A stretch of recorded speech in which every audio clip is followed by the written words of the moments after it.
So this morning we talked about interacting with APIs using curl and using Postman.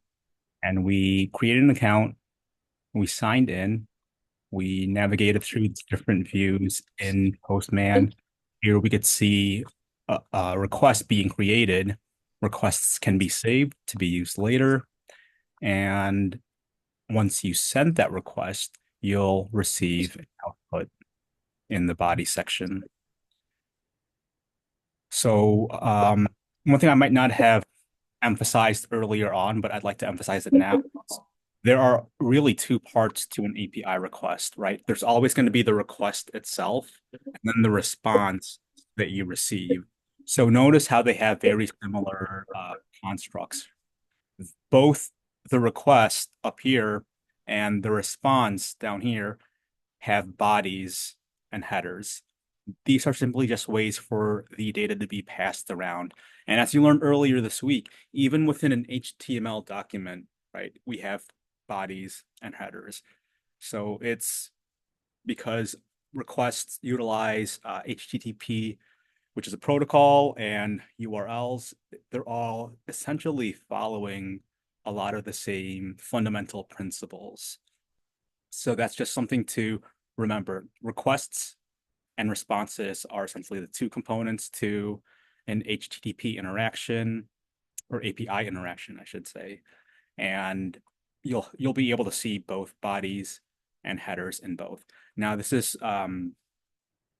key to remember because once you start playing around with more complicated requests, or once you start running into some like really confusing things like CORS errors, which we're not going to dive in today, one thing that I see students getting tripped up over constantly is they'll be reading uh, a header, maybe from a piece of documentation, right?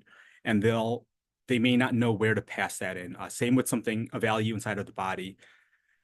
Documentation may not always be clear if what it's showing you is something that you should be seeing within the response itself or the request itself. So just be extra careful when reading through documentation to, especially bad documentation that's kind of very incomplete or vague. Do your best to try and infer from the context what it's trying to tell you. Okay, so we ran through the rest of the demo here in Postman, just running a few different requests, and then you did that again in your challenge.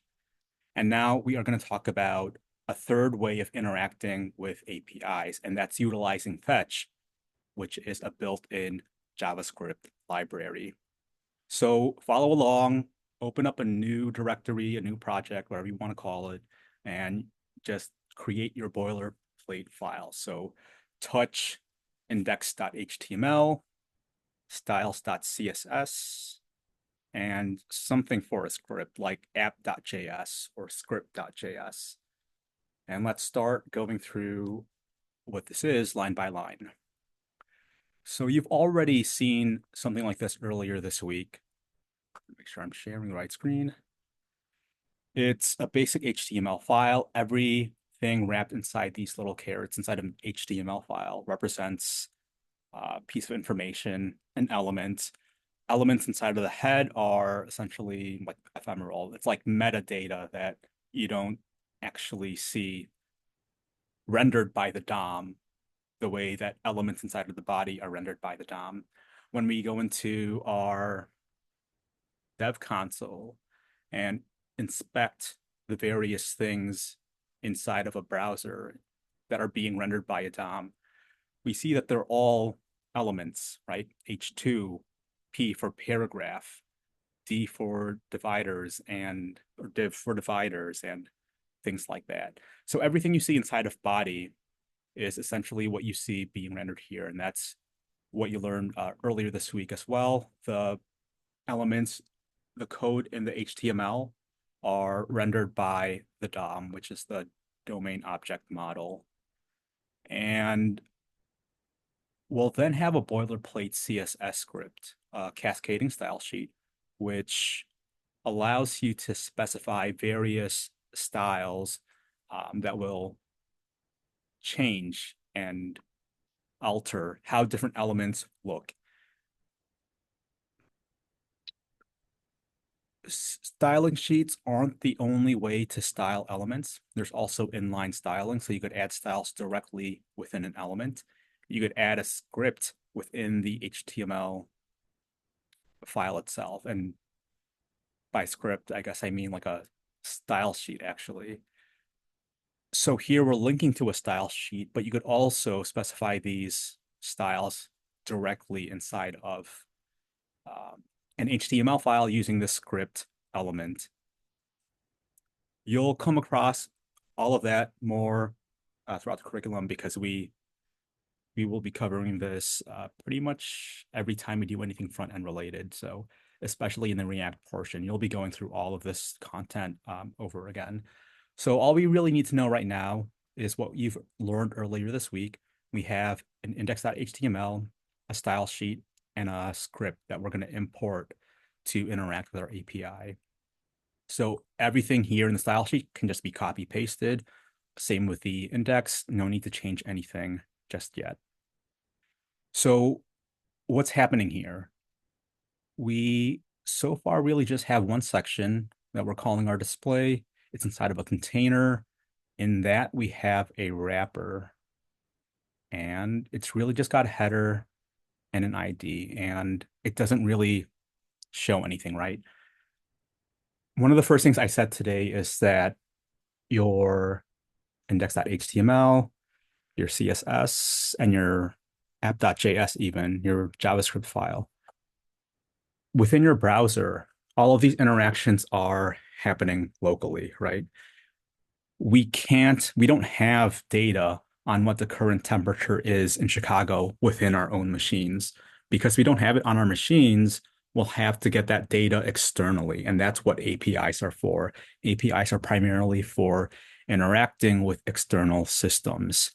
And how do we do that? We already saw that we could do that with curl, with Postman, and so now we're going to do it with fetch. The fetch API in JavaScript is popular because it's built in. It's what comes with JavaScript, so it's ready to use from the get-go.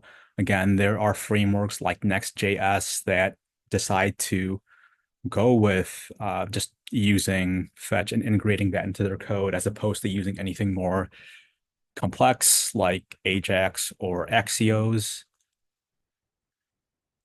One of the core things to know about the Fetch API is it works asynchronously. And by that, all that really means is it's a way to run the code so that it doesn't interfere with the running of everything else. Because traditionally, we'll have a compiler or an interpreter running down a script from top to bottom, reading the code line by line.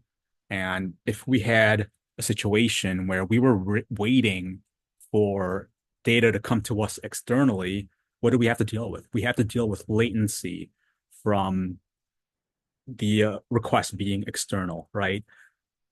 We have to deal with potential issues that may be on the server side, like what if there's something going on with their systems, like their servers are out of memory, right? That's going to increase latency. We might not even get a response. And then at that point, the application will just fail or crash because it's been waiting for data and it got hung up on it. So by design, the way to sidestep this is to make this functionality asynchronous. So this function can be called, and because it's an asynchronous function, it's not going to hold up anything else in the script. So the DOM can continue rendering every other piece of HTML, and if it's referencing any kind of JavaScript, that JavaScript can be executed. And once that data does come back, it comes back in the form of a promise. And that promise can then be processed with keywords like await. So basically an async await is a function that runs asynchronously from the primary code, and it will always wait for a response. We don't have to go too deep into promises. We're going to focus on using the API without worrying about the internal so much, but just a quick peek under the hood. That's what Fetch API utilizes. That's how it's designed. So the example we're working with today, we're creating an async function called fetch data. This is a function of our own design, our own creation. We're not quite using the fetch API yet.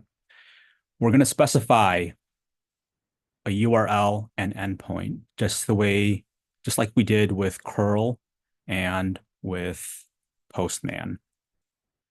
Now we can call the fetch API, and we're going to assign the promise that's returned from the fetch API into this response object. So this is very common syntax that you'll see. Response equals await, and then the fetch call itself. And fetch is a simple API, well, simple enough. The first argument it takes in will be the URL that you're trying to hit. So let's go back to the fetch documentation. Let's see if there's anything saying what kind of arguments it first accepts.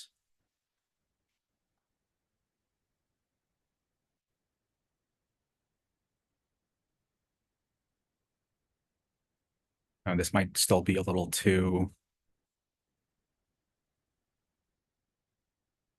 broad. Um, yeah, usually simpler methods and functions within documentation will one of the first things they'll usually show is the parameters or arguments they take. But I think fetch being an entire library is going to have much more documentation. So let's not worry about that right now.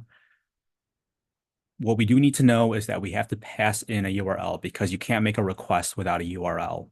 So we pass in that URL, and once that data is retrieved from the destination, which is in this case openmedio.com, that response will then be processed. And we can use another await to ensure that this line itself doesn't fail, so that JavaScript doesn't try to create this JSON data before we even have the response. We use the JSON built-in method on the response itself to convert it into a JSON object, which is what we want because that's going to make it easier to read, make it a lot more legible. All right, some things to notice. Like we said, the function needs to start with async because it returns a promise. The call to fetch needs to start with await because it returns a promise. And again, we want to use the value later on in the function, not necessarily now because we don't have it right now. And then the call to the JSON method also needs to start with await because it's also returning that promise. That promise is really just being passed down these lines of code. And once we're successful, we should have a response that looks like this. Latitude, longitude, et cetera, et cetera. We may not always want everything that is given to us inside of a response. So we could use JSON. One of the JSON's advantages is it allows us to control the data that we can work with. So in this case, for example, once we've converted it to JSON data, we could strip this object of everything else that we don't want. So we just call the current weather dot temperature and assign it to a variable called temp. And with that, we should have a temperature that we could render in our HTML. The way that we're doing that is through this method called window.onload. It's a built-in browser JavaScript method. Let's see, window onload. It's an event that basically, as soon as your browser starts rendering the page, it's going to call this event. And it does this by having a listener set up running in perpetuity. I don't know, just in the background, I guess. And From there, we will call the function that we created. So as soon as our window loads, it's gonna use this anonymous function syntax to call fetch data. It's an anonymous function because we're not necessarily assigning it to a variable or anything. Um, and then we have this other method in here that will take the results of fetch data, the results of the promise, the results of it being converted to JSON, the results of it being stripped down to just the weather and then just the temperature. And it's going to render it as inner text to an HTML element. Has anyone talked about selectors yet? I'm thinking they must have during the CSS portion. Okay, cool. I see some heads nodding. So yes, with selectors, you can you could reference elements through things like IDs, through class names. In this case, if we go back up to our HTML, we can see an ID called temp. And so this paragraph element here is where we are going to send that temperature.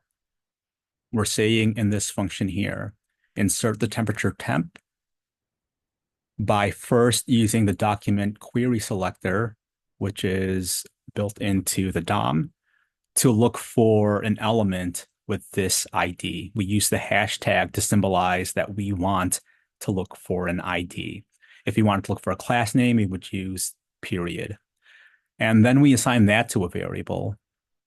And we then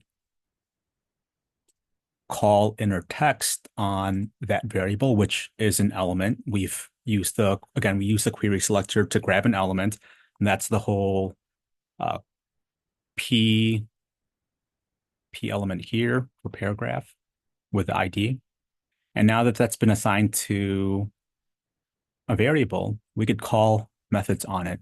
Like, well, not just methods, but we could also adjust its attributes, the attributes that are bound to it.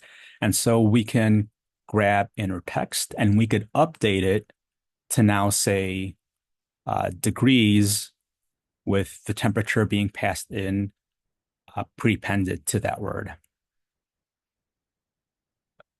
Does that make sense? Okay, cool.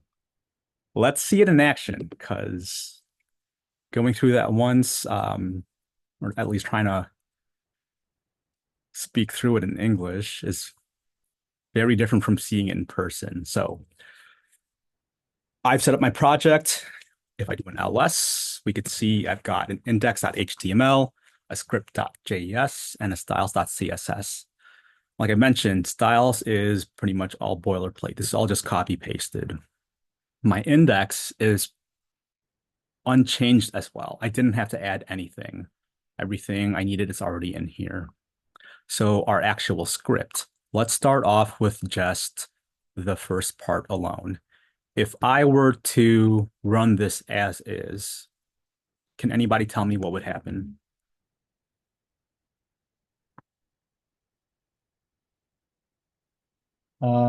I don't think you would have anything happen because you commented out console log. But I mean, you're going into weather, you're fetching the URL, you're turning that into a JSON, and then you're trying to capture the temperature from the temperature key in weather, Mhm, current weather.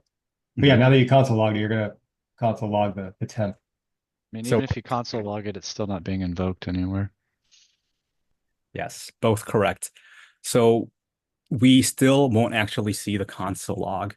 Let's go live with our live server and see what happens. Whoops, that's the wrong one.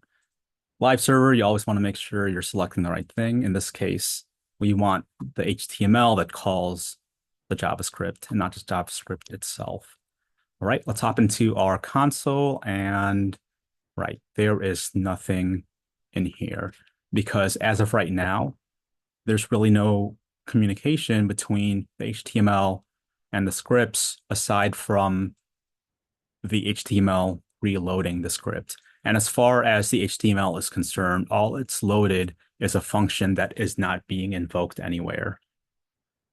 This is why we now need the next step, which is to use window.onload, which I do believe this is like a DOM method. So we call window to access its onload method. Maybe if we hover over window, might tell us a little more about it. Yeah, it's a module. It's a global module. That's pretty much all it's telling us. And onload fires immediately after the browser loads the object. So let's see. Let's go ahead and finish writing this out.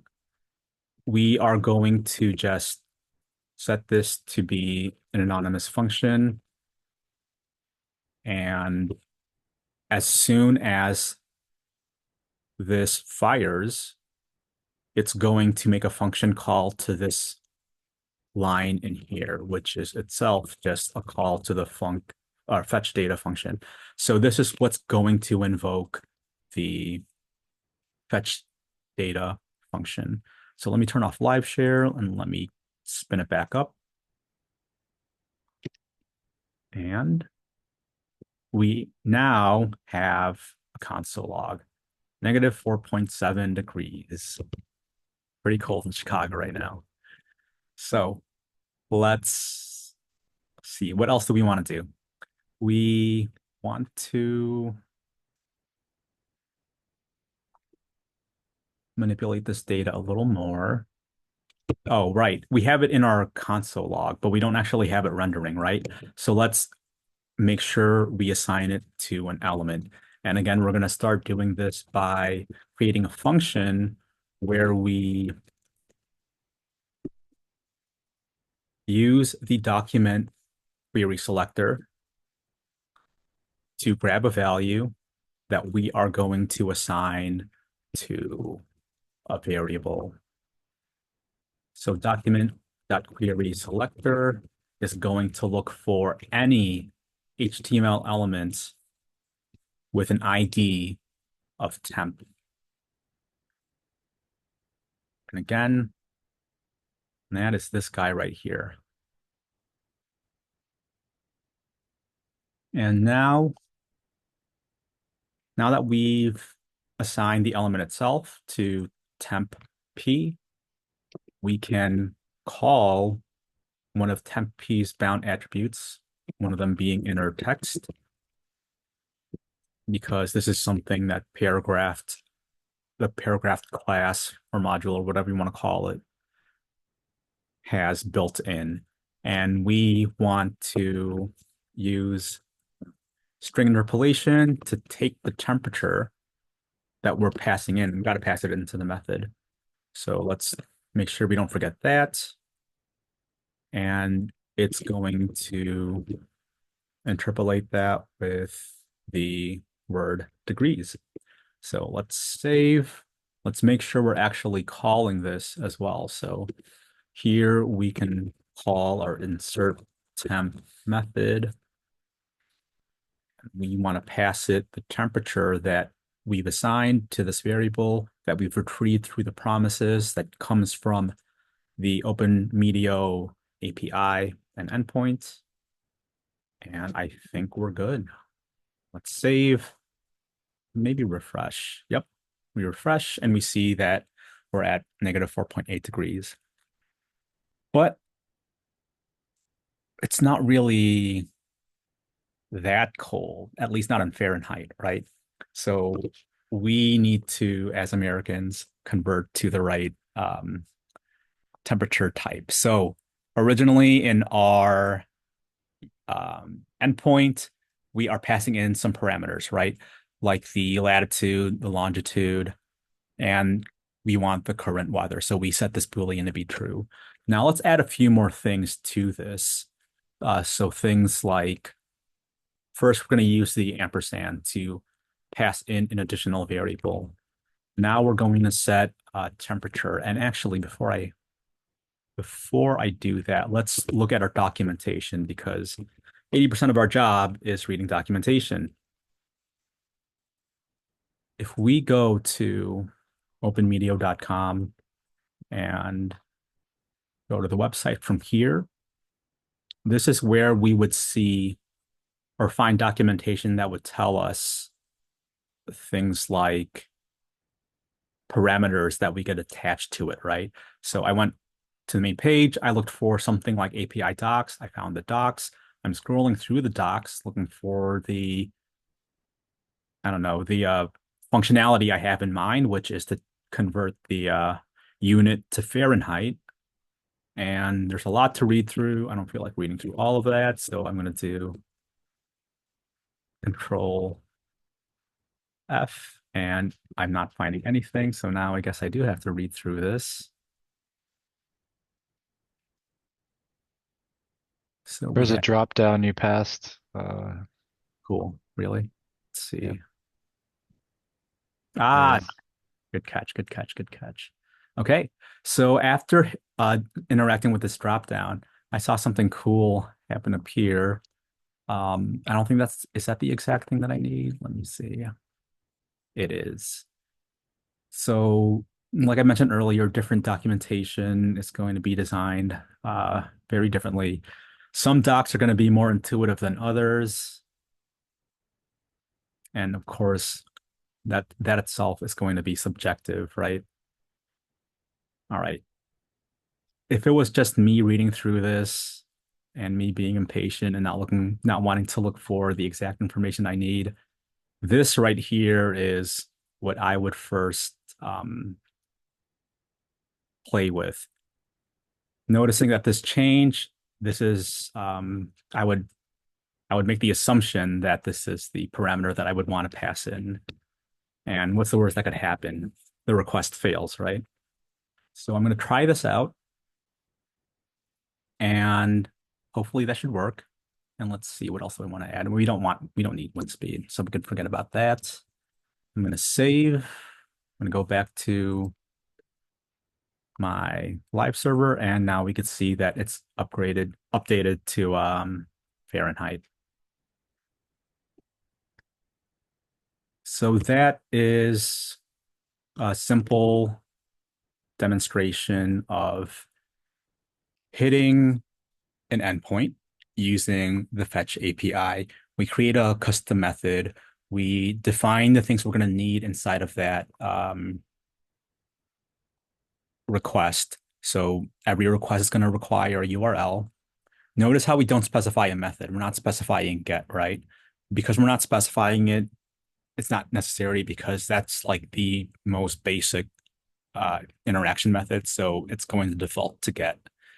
And then we just call the fetch method, built-in method, not built-in. Yeah, the fetch library method. And we pass in weather URL, the weather URL that we grabbed from openmedio.com. And then we pass it down through a series of promises into a variable, which we then sent into an HTML element by using the query selector to grab that element and then updating that element's inner text. And we used window.onload to call the fetch data as soon as the page loads. All right, any questions?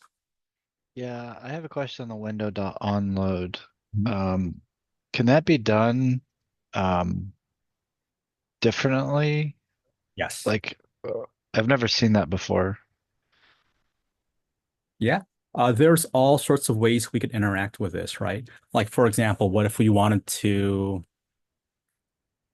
trigger the call with something like a click event, right? Like a button. We would then look for some documentation on, Just add the event listener. yeah, Okay. on click is probably what we're going to want. Okay. Yeah, I got it. So it's the same. It's just a different method of add event listener, essentially. exactly, One exactly. is addressing the document, the other one's addressing the window, which I don't understand what window is exactly, but It's like a global object inside so could of, I do window dot add event listener? yes. Yeah. Hmm. Okay. That is the rest of the README. There are two more challenges. One is going to be going back to guess a number, and instead of doing working with whatever data you were working with originally, you are going to grab a number using the AP Open Media API. And then you've got a third challenge, which is to build a new, I guess, website. So an index, CSS, and JavaScript. And you are going to build a web page that, with a single button, allows you to call various Pokemon from the Pokemon API.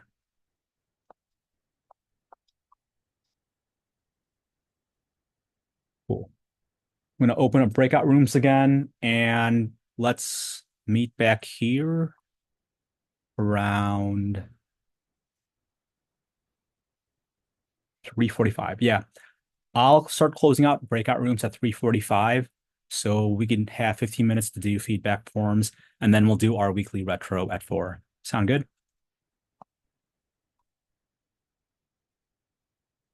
Cool.